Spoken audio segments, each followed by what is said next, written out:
तो फ्रेंड्स, आपके अपने YouTube channel bright future education पे आप सभी का स्वागत है। फ्रेंड्स, आज हम बात करने वाले हैं 12 और 13 मई के करंट अफेयर्स की। आज देखेंगे 12 और 13 मई के अकॉर्डिंग कौन कौन से ऐसे क्वेश्चंस हैं जो हमारे आने वाले कंपटीशन एग्जाम के लिए महत्वपूर्ण हो सकते हैं, और साथ ही साथ उन क्वेश्चनों से जुड़े हुए कौन से ऐसे फैक्ट्स हैं जो हमें जानना चाहिए। तो चलिए स्टार्ट करते हैं। स्टार्ट करने से पहले यदि आप हमारे चैनल पर नए हैं, अभी तक हमारा चैनल सब्सक्राइब नहीं किया है, हमारे चैनल को सब्सक्राइब करिए, बेल आइकन को दबाइए जिससे आपको नोटिफिकेशन मिलता रहे। साथ ही साथ कमेंट सेक्शन में कमेंट करिए और दोस्तों तक शेयर भी करिए। चलिए देखते हैं पहला क्वेश्चन क्या है। पहला क्वेश्चन है, हाल ही में कोरोना संक्रमण के खतरे को देखते हुए किस शहर ने होम डिलीवरी पर डिजिटल पेमेंट अनिवार्य कर दिया? सही आंसर है अहमदाबाद। अब अहमदाबाद गुजरात से संबंधित है क्योंकि गुजरात का ही एक शहर है। तो देखते हैं इसके बारे में। बात करें गुजरात सरकार ने ऐसा क्यों किया, तो गुजरात सरकार ने होम डिलीवरी पर डिजिटल पेमेंट अनिवार्य कर दिया क्योंकि यह आशंका जताई जा रही है यदि नकदी लेन देन किया जाए तो नोट से संक्रमण फैलने का खतरा है।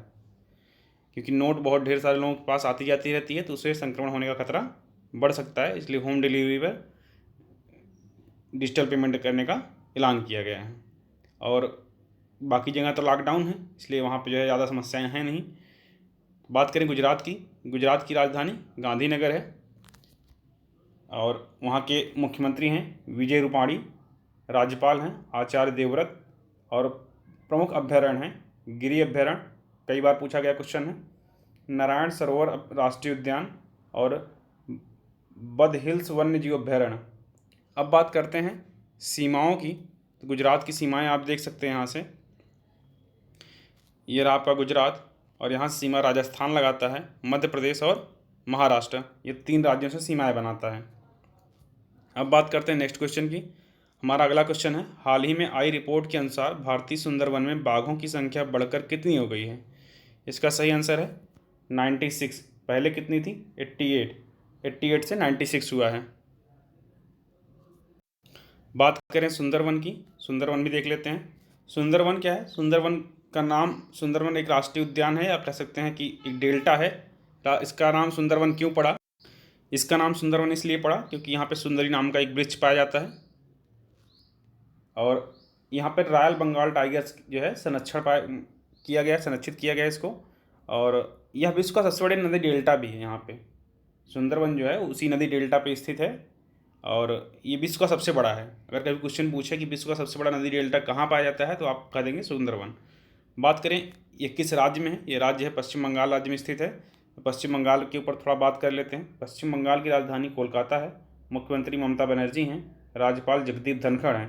कभी कभी क्वेश्चन आता है कि कौन सा किसी राज्य का नाम दे देगा और पूछेगा आपका किस नदी के किनारे स्थित है, तो ऐसे कहा जाए तो पश्चिम बंगाल जो है हुगली नदी के तट पर स्थित शहर है। अब बात करते हैं नेक्स्ट क्वेश्चन की। अगला क्वेश्चन है, साहित्य में जेसीबी पुरस्कार के लिए वर्ष 2020 में जूरी पैनल की अध्यक्षता कौन करेगा? तो इसका सही आंसर है लीला सैमसंग। अब लीला सैमसंग कौन है? लीला सैमसंग वही हैं जो संगीत नाट्य अकादमी अवार्ड की पूर्व अध्यक्ष रह चुकी हैं।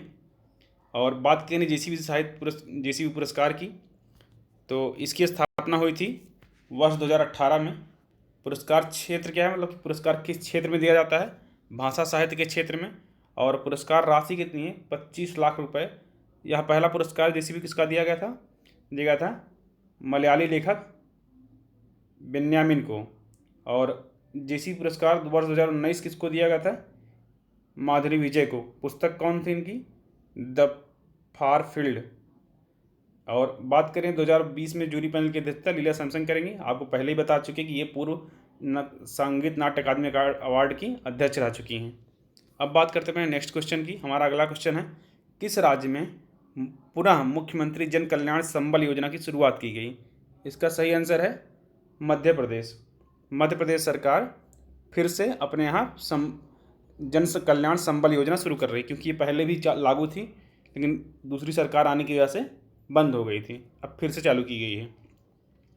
बात करते हैं जन संबल योजना क्या है।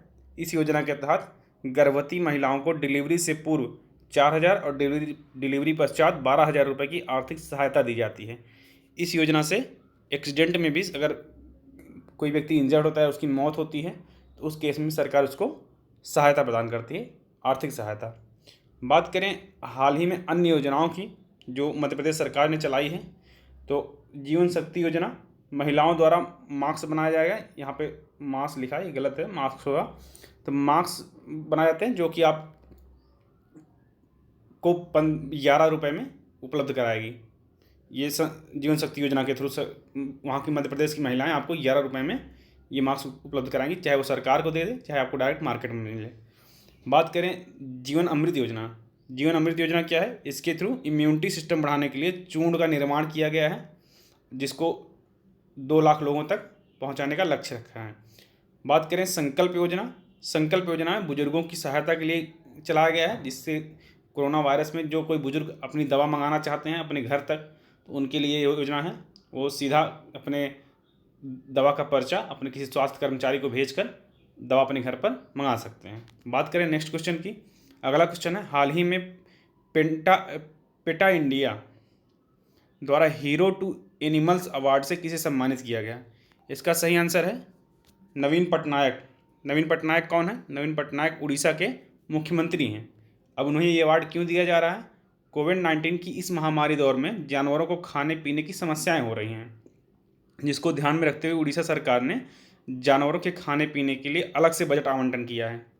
उड़ीसा सरकार ही पहली सरकार है जो जानवरों के लिए जानवरों के खाने पीने का ध्यान रख रही है और अलग से उसके लिए बजट जारी किया है, तो इसीलिए इनको ये अवार्ड दिया जा रहा है। अब पेटा इंडिया क्या है? पेटा का फुल फॉर्म क्या है? People ethical treatment of animal, इसका फुल फॉर्म है। स्थापना हुई थी इसकी 22 मार्च 1980 को। मुख्यालय है वर्जीनिया, यूएसए। और पेटा इंडिया के person of the year India के कौन है? इंडिया के लिए PETA person of the year कौन है? विराट कोहली हैं। अगर वर्ल्ड की बात की जाए तो जोकिन फिनिक्स हैं। और जोकिन फिनिक्स कौन है? वही जिनको 92वां ऑस्कर अवार्ड दिया गया था। बात करें क्वेश्चन नंबर 6 की। हाल ही में किस देश को भारत ने हाल ही में किस देश से कोकिंग कोयला आयात करने के लिए साझा ज्ञापन पर हस्ताक्षर किए हैं? इसका सही आंसर है रूस के साथ। और भारत ने एक डील की है जिसके थ्रू वह कोकिंग कोयला आयात करेगा। अब बात करें कोकिंग कोयला क्या होता है। कोकिंग कोयला कोयले का एक किस्म है जिसका उपयोग मुख्य रूप से कारखानों में आग जलाने के लिए होता है, क्योंकि कारखानों में बहुत ढेर सारी ऊष्मा या ऊर्जा की आवश्यकता होती है, जिसको प्राप्त करने के लिए कोयले का यूज किया जाता है। तो इसीलिए सरकार ने इसकी एक डील की है रूस से, वो वहाँ से कोयला आयात करेगा। बात करें रूस की राजधानी क्या है? मॉस्को है। रूस के प्रधानमंत्री हैं मिखाइल और राष्ट्रपति हैं व्लादिमीर पुतिन, और मुद्रा है रूसी रूबल। और सीमाओं की बात करें, रूस की सीमाएं देख लेते हैं। रूस की सीमाएं हैं ये, जहाँ आपका चाइना से है, थोड़ी सीमा चाइना से है, मंगोलिया से है, कजाकिस्तान से है, और यहाँ पे स्वीडन से है, फिनलैंड से है। इस तरीके से इसकी सीमाएं हैं। आपका रसिया बहुत बड़ा क्षेत्र है। और अब बात करें नेक्स्ट क्वेश्चन की। किस राज्य सरकार ने कोविड-19 के कारण आर्थिक संकट से निपटने के लिए हेलीकॉप्टर मनी का सुझाव दिया है? इसका सही आंसर है तेलंगाना सरकार ने। अब तेलंगाना सरकार ने ऐसा क्यों कहा? तेलंगाना सरकार के अनुसार सरकार को बिना किसी ब्याज के जनता में पैसा बांटना चाहिए, जिससे जनता के पास पैसा आ जाएगा तो वे इन्वेस्टमेंट करेगी और मांग और आपूर्ति के कारण इकोनॉमी में सुधार आएगा। क्योंकि जब जनता पैसा इन्वेस्ट करेगी यानी पैसा खर्च करेगी तो मार्केट में मांग बढ़ेगी तो उसकी आपूर्ति के लिए उद्योग धंधे चालू हो जाएंगे। तो ऐसा करने के लिए केंद्र सरकार से वो रिक्वेस्ट कर रहा है तेलंगाना सरकार। बात करें तेलंगाना की, राजधानी हैदराबाद, राज्यपाल हैं तमिलिसई सौंदरराजन, मुख्यमंत्री हैं के चंद्रशेखर राव, राज्यसभा सीटें हैं 7, लोकसभा सीटें हैं 17, राष्ट्रीय उद्यान महावीर, हरिना वनस्थली, मृगावनी और कसुब्रह्मनंदन रेड्डी। अब इसकी थोड़ा सीमाएं देख लेते हैं। ये रहा हमारा तेलंगाना से जो है हमारी सीमा बनाता है आंध्र प्रदेश, कर्नाटक, महाराष्ट्र और छत्तीसगढ़। इसकी सीमा छत्तीसगढ़ सीमाएं बनाता है इससे। अब बात करते हैं नेक्स्ट क्वेश्चन की।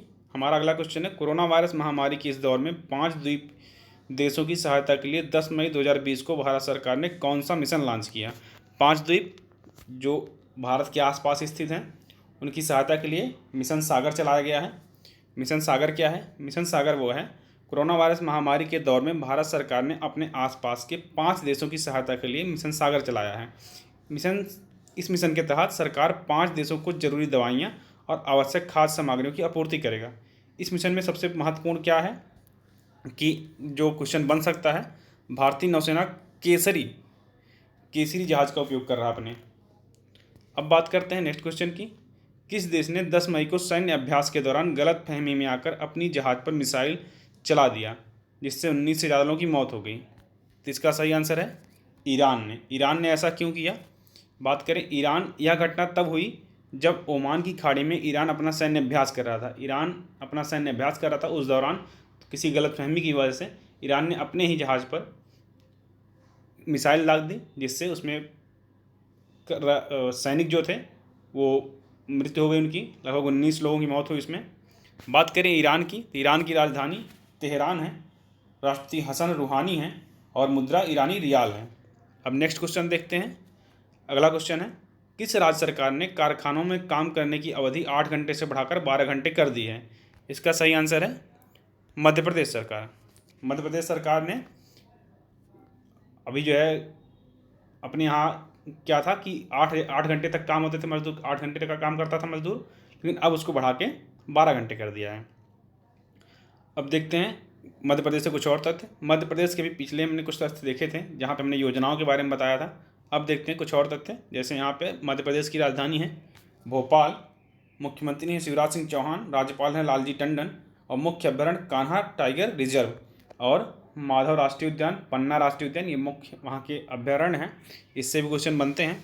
मध्य प्रदेश की सीमाओं की बात करें तो मध्य प्रदेश की सीमा राजस्थान से, उत्तर प्रदेश से, छत्तीसगढ़ से, महाराष्ट्र से और थोड़ा सा गुजरात से सीमाएं बनाता है इन राज्यों से। अब बात करते हैं कि ये सारे क्वेश्चन जो हमारे थे इनका PDF भी आप प्राप्त कर सकते हैं। अगर आपको PDF चाहिए तो आप हमारे कमेंट सेक्शन में कमेंट करें, हम आपका PDF प्रोवाइड कर देंगे। तो फ्रेंड्स आज के लिए इतना ही। आई होप कि आपको वीडियो अच्छा लगा होगा। अगर वीडियो अच्छा लगा है तो कमेंट सेक्शन में हमें ज़रूर बताएं और अपने दोस्तों तक शेयर भी करें, और यदि चैनल को सब्सक्राइब नहीं किया तो चैनल को सब्सक्राइब भी करें। आज का वीडियो देखने के लिए आप सभी का थैंक यू।